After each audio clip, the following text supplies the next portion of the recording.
Tony, I just want to say thank you for joining us today to have a little bit of a chat about ESG. Now, environment, social governance. Yes, we'll talk about environment. Everyone's talking about governance, but with the pandemic, I see all the hard work you're doing with your All Stars. I really like to focus on social because at the end of the day, people are having difficulty. They're at home, livelihoods. There's a lot of mental stress. And there's a lot of effort that you're putting in personally, as well as AirAsia, to get your All Stars back on track.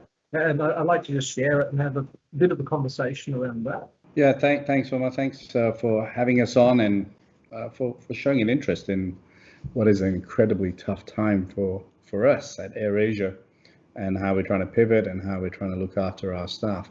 Obviously, we haven't effectively flown for about 17 months. And my number one job, as I've kept saying consistently, is to keep people employed. Now we haven't been able fully to do that. We've lost about 2,000 staff, and we've had various furlough schemes, etc.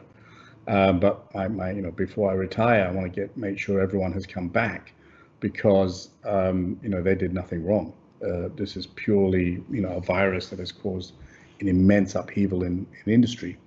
But so what are we trying to do at the moment? We pivoted our business into this digital world, of which we always were in the digital world. We're the first airline to use the internet to sell tickets, and we built an academy, which I think this was done pre-COVID. Actually, I had seen that many of our All-Stars were going to be out of a job in this fourth industrial revolution with the development of technology. And they were great staff. They were loyal to me. They'd been here for years and years and years. And so I didn't feel, because of the industrial revolution, we lose quality people. And so together with Google, we built Red Bead Academy, which is driven by Irene Omar, and she's done an amazing job. And we started reskilling a lot of our staff. I think that is a really important sustainable feature, your employment workforce, right? I mean, COVID has forced us into another direction, but we were a little bit ahead of the curve to say, here's a good workforce. And we've always been at the forefront of taking dispatch riders and making them pilots and cabin crew to engineers, etc. So I saw this huge upheaval coming with technology, and I didn't want to lose what I thought was a huge asset to AirAsia, loyalty and love of the brand. And so we started reskilling them, and we've got some huge successes of boys and girls who were check-in assistants who are now data scientists. That's very, it's quite excellent. I mean, that whole data pool, and you hit the nail on the head, Tony. You're an early adopter of data, and now you're taking it forward. As you move forward, the real key, because I want to get back flying, you want to get back flying. What is the path back to the air, if you would?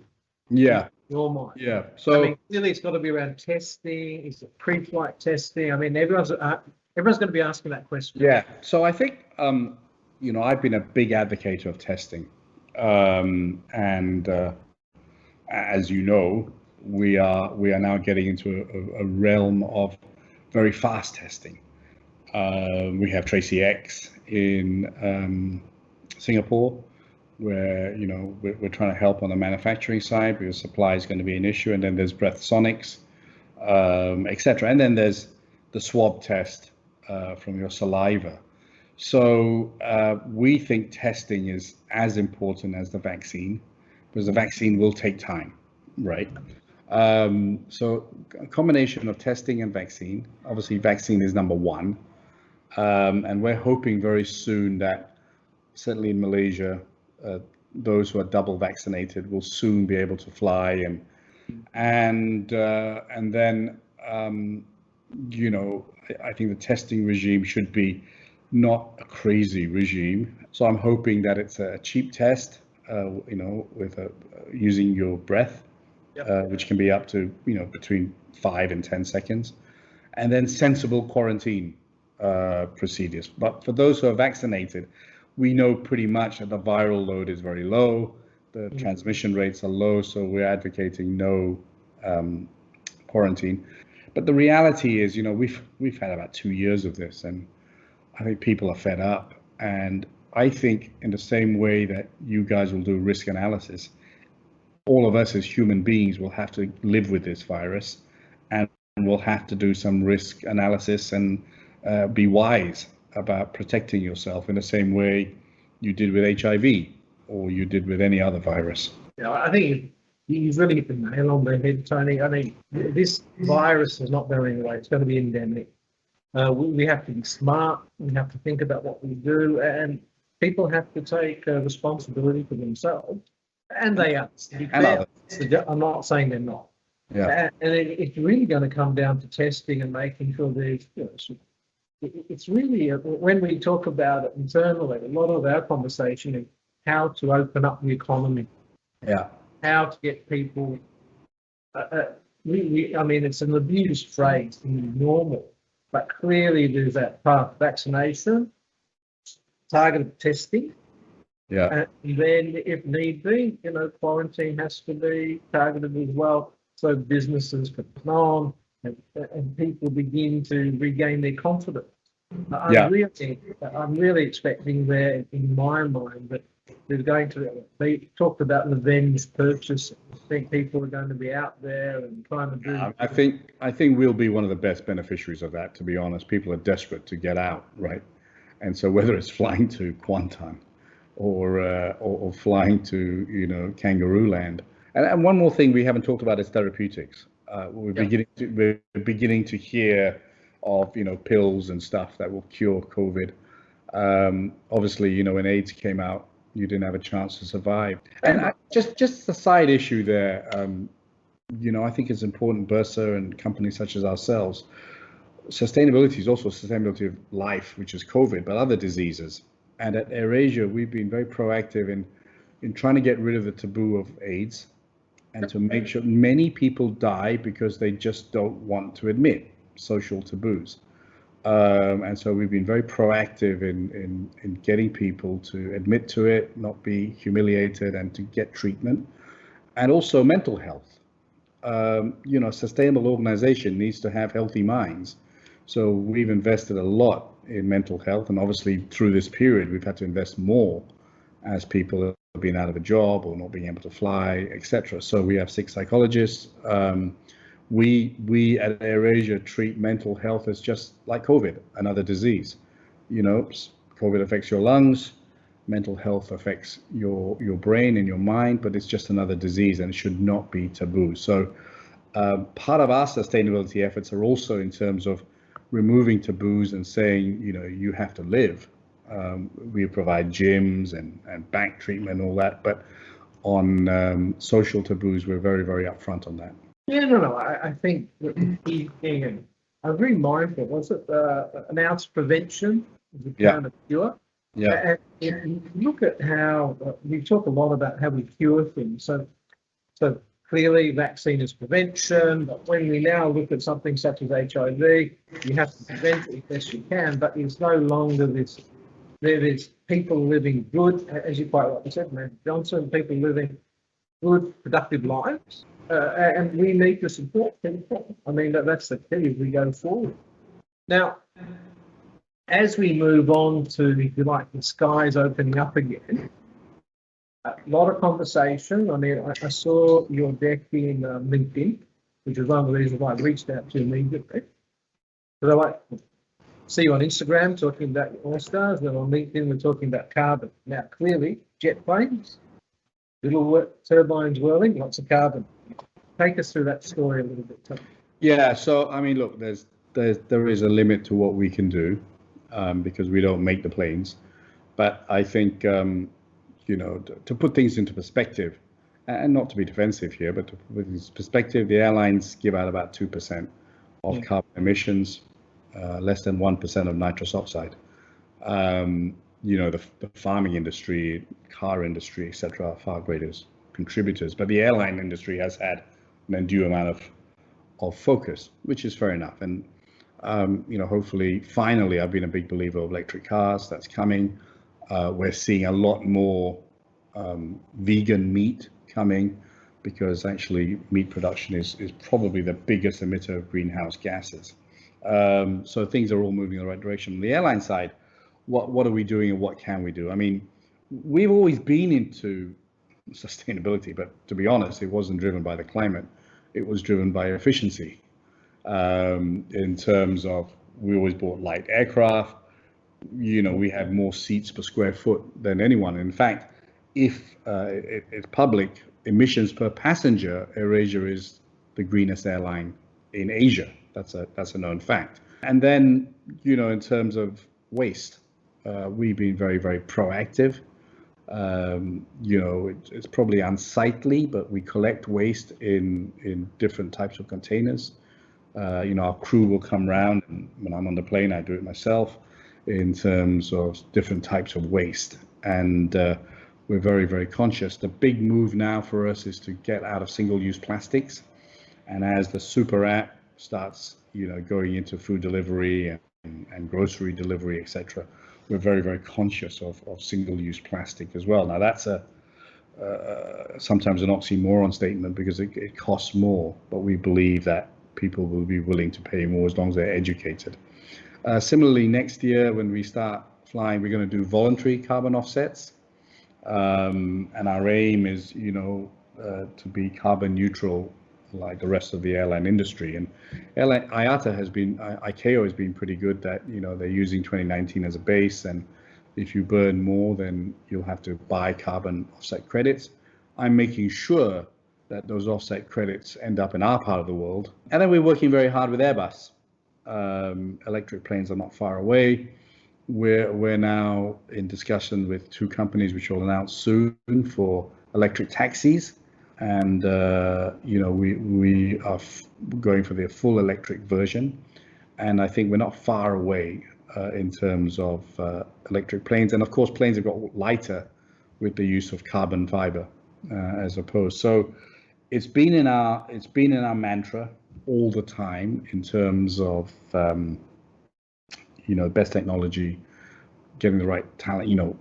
It was called efficiency. So we burn the least amount of fuel because our pilots are very efficient. If you notice, we take a lot longer to take off. I give you a good example. You're in your sports car at the traffic lights and you're revving up. Well, pilots like that as well. If they put full thrust, they get much more of a kick when you take off, but that burns a lot more fuel. We do single engine taxis. We also take off, we take longer time because we derate the engines because our runways are long. We could land a space shuttle on our runways.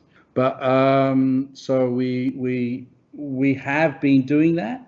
We want to do more. Our latest seat is carbon fiber. So we go from 12 kilo seat to about 3 kilos, which is quite substantial. And we're also looking at lavatories that are lighter, etc. So lots and lots of things we're trying to do.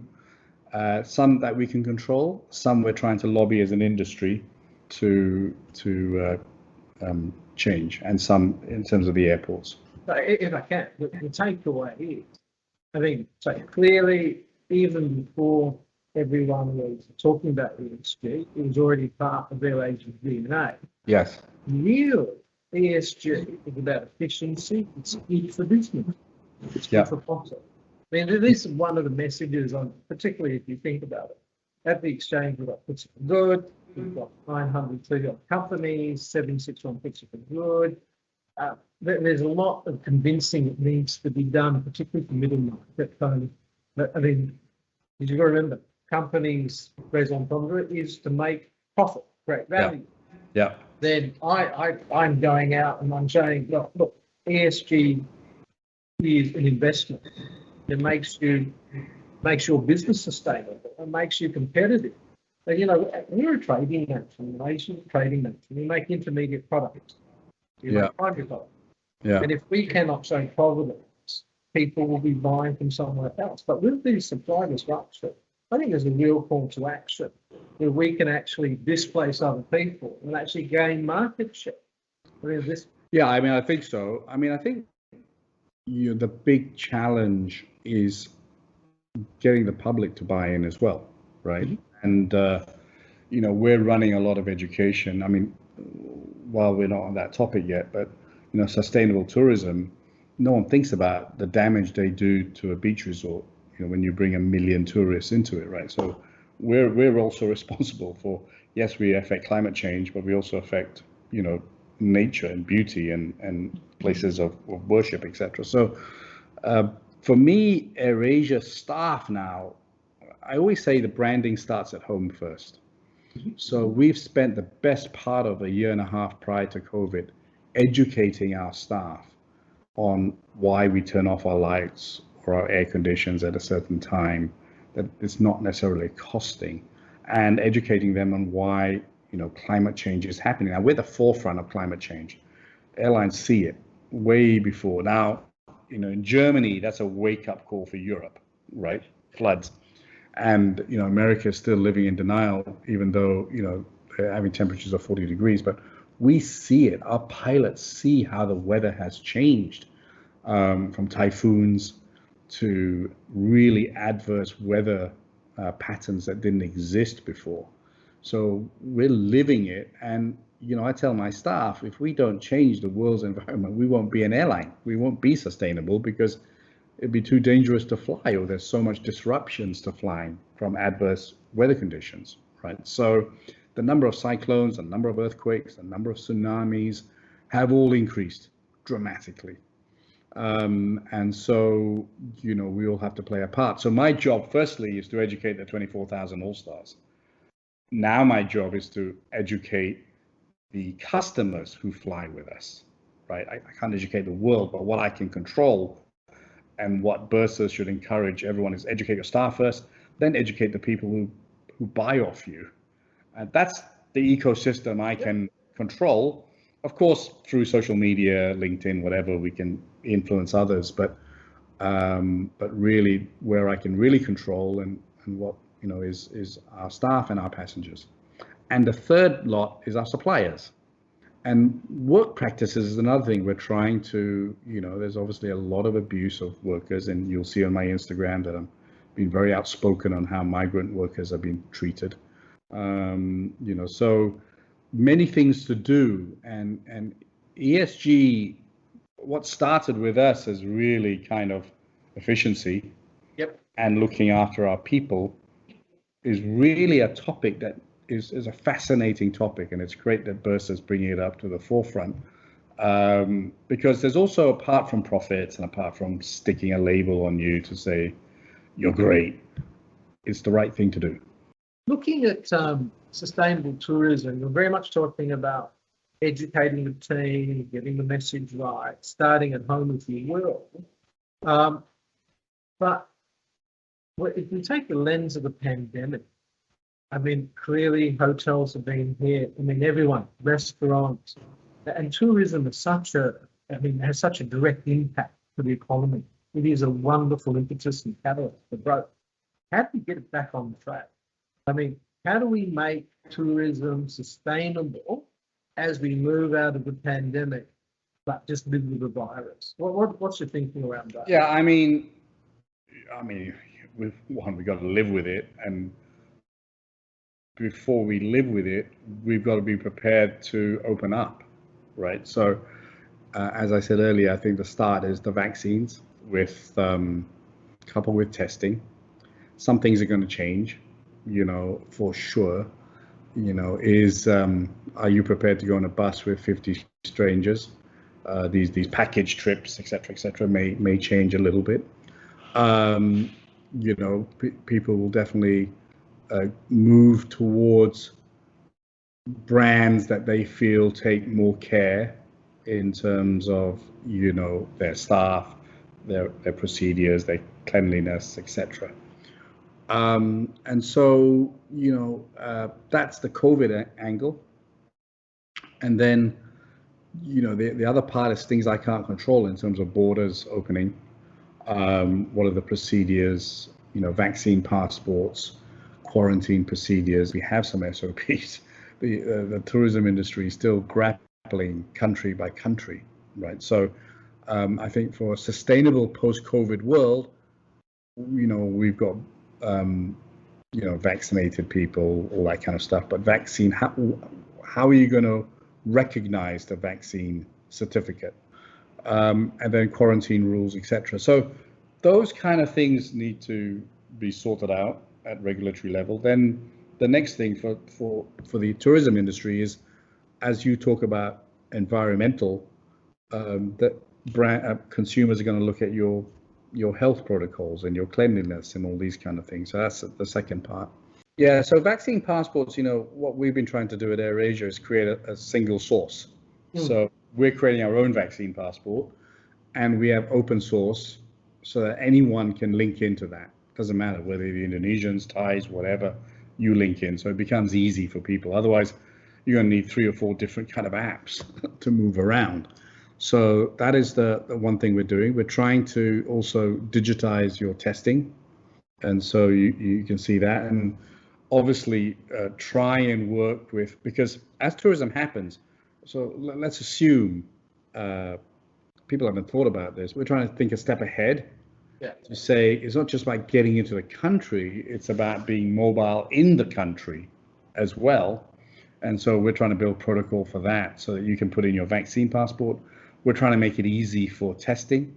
There's the tourists coming in. How are they going to be treated when they come into Malaysia with IDs and vaccine, all that?